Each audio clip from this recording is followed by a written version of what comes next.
তো স্বভাবতই এখন বিএনপির একটা গোল্ডেন টাইম। বিএনপি যে করে সেই তো এখন বড়লোক হবে, রাজনীতি করবে, প্রতিষ্ঠিত হবে, এটা স্বাভাবিক কনসেপ্ট আর কি। বিএনপি থেকে মূল কি কারণে আপনি পদত্যাগটা আসলে করবেন? না, আমি পোস্ট আসলে দিয়েছি আমার অধিকারের জায়গা থেকে। বিএনপি একটি বৃহত্তর রাজনৈতিক দল এবং আপনি জানেন যে বাংলাদেশ জাতীয়তাবাদী দল এখনো বাংলাদেশের বিচারে অনেক বড় দল। তো স্বভাবতই এখন বিএনপির একটা গোল্ডেন টাইম। বিএনপি যে করে সেই তো এখন বড়লোক হবে, রাজনীতি করবে, প্রতিষ্ঠিত হবে, এটা স্বাভাবিক কনসেপ্ট আর কি। মানুষ রাজনীতি যে প্রতিষ্ঠিত হওয়ার জন্য করবে এমনটা না, বাট হচ্ছে তো।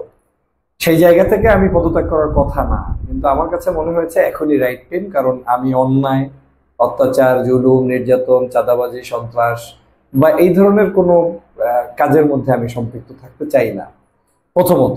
দ্বিতীয় হচ্ছে যে আমি মনে করি যে আমি স্বাধীনভাবে দেশের জন্য কাজ করা দরকার, সামগ্রিক মানুষের কথাগুলো তুলে আসা দরকার।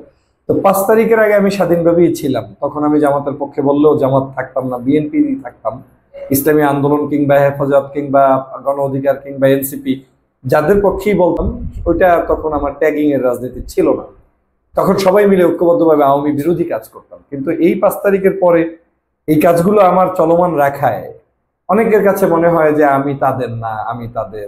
এই জিনিসটা আমাকে খুব পীড়া দেয় এবং আমার কষ্ট লাগে। তো আমার কাছে মনে হয়েছে যে না, আমি দেশবাসীর চাওয়া কি, দেশবাসীর যারা সত্য চায় সেটা বলা উচিত। আমি তো বলার আল্লাহ সুযোগ দিয়েছে, আমি বলবো। এবং সে কারণেই আমি মূলত এই জায়গা থেকে নিজ দায়িত্বে পদত্যাগ গ্রহণ করেছি এবং সিদ্ধান্ত নিয়েছি আমার এলাকায় ঝালকাঠি 1 রাজাপুর কাঠালিয়া আসনে স্বতন্ত্র প্রার্থী হিসেবে নির্বাচন করব। এবং আমার আত্মবিশ্বাস সেই অঞ্চলের বিএনপির একটি বড় অংশ, তারপরে জামাত, চরমোনাই, হেফাজত, গণ অধিকার, এনসিপি, বিভিন্ন রাজনৈতিক দল, এটা আমার এক্সপেকটেশন। যারাই আছে আলেম ওলামা, পীর মাশায়েখ, তারা আমাকে সেখানে যৌথ উদ্যোগে সবাই মিলে সমর্থন দিবে এবং সেখানের জন্য আমি নির্বাচিত সংসদ সদস্য হয়ে সংসদে ভালো ভূমিকা পালন করব। আপনি দীর্ঘদিন ধরে কিন্তু বিএনপি রাজনীতি করে আসছেন, বা পরবর্তীতে বা অন্য কোনো দলের সাথে যেভাবে একদম জড়িয়ে যাবেন বা অন্য কোনো দলের সাথে যুক্ত হবেন বা এরকম কোনো চিন্তা ভাবনা এই মুহূর্তে নেই। তবে অন্য দলগুলোর ভালো কাজগুলোর প্ল্যাটফর্মে আমি সবসময় থাকবো, যেটা এখনো থাকছি।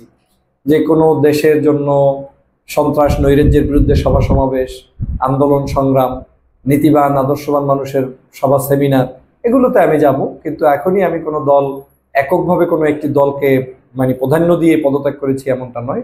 আমি বিএনপির শহীদ রাষ্ট্রপতি জিয়াউর রহমানকে স্বাধীনতার ঘোষক মনে করি, আগেও করতাম, এখনো করি। দেশনেত্রী বেগম খালেদা জিয়াকে বাংলাদেশের সর্বোচ্চ জনপ্রিয় নেত্রী আগেও মনে করেছি, এখনো করি। এবং তিনি এই দেশের গণতন্ত্রের জন্য একজন মহান নেত্রী। তারপরে দেশনায়ক জনাব তারেক রহমান এই বাংলাদেশের জন্য অনেক জুলুম নির্যাতনের শিকার হয়েছে, আগেও স্বীকার করেছি, এখনো করেছি, ভবিষ্যতেও এদের পক্ষে আমি অনেক স্টেটমেন্ট দিব। এটার জন্যই আমি স্বতন্ত্র হয়েছি, যাতে করে আমাকে আপনি অন্তত বলতে না পারেন যে ওই লোক বিএনপির, কিন্তু আপনার সে কেন এভাবে করছে, মানে বিএনপি হয়ে কেন এই কথাগুলো বলে, বিএনপি হয়ে কেন ওই মঞ্চগুলোয় যায়। সেখান থেকে আমাকে যাতে আপনি আর প্রশ্ন তুলতে না পারেন, আমি আমার জায়গা থেকে স্বাধীন হয়েছি। বর্তমান সিচুয়েশনের বিএনপি আর 5 তারিখের আগের বিএনপির কর্মকাণ্ড নিয়ে আমি সন্তুষ্ট নয়। আমি খুবই ব্যথিত, রাইট, খুবই ব্যথিত। পাথর দিয়ে মানুষ মারা, এটা ঠিক আওয়ামী লীগের সেই 2006 সালের 28 অক্টোবরের লগি বৈঠার কথা স্মরণ করিয়ে দেয়, শাপলা চত্বরে আলেম মারার কথা স্মরণ করিয়ে দেয়। এ ধরনের হিংস্র কর্মকাণ্ড আওয়ামী লীগের জন্য মানায়, বিএনপির জন্য মানায় না। বিএনপিকে মানুষ মনে করত সকল মানুষের আশ্রয়স্থল, বিশেষ করে ডানপন্থী মানুষদের, ইসলামী মূল্যবোধের মানুষদের।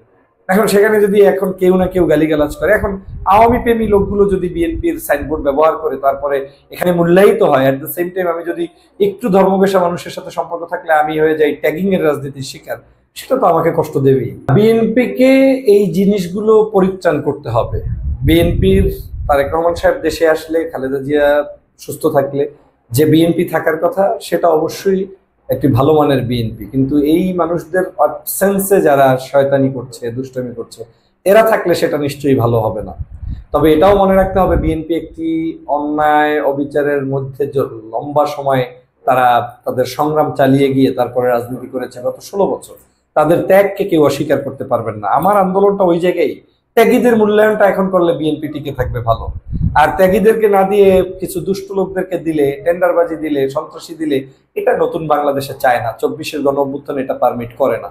অতএব 24-এর এই যে চেতনা, সেই চেতনাটা হচ্ছে যে আপনি ভালো কিছু করেন, যেটা আওয়ামী লীগ করেছে ওটা করবেন না, এর বিপরীতে ভালো কাজ করবেন।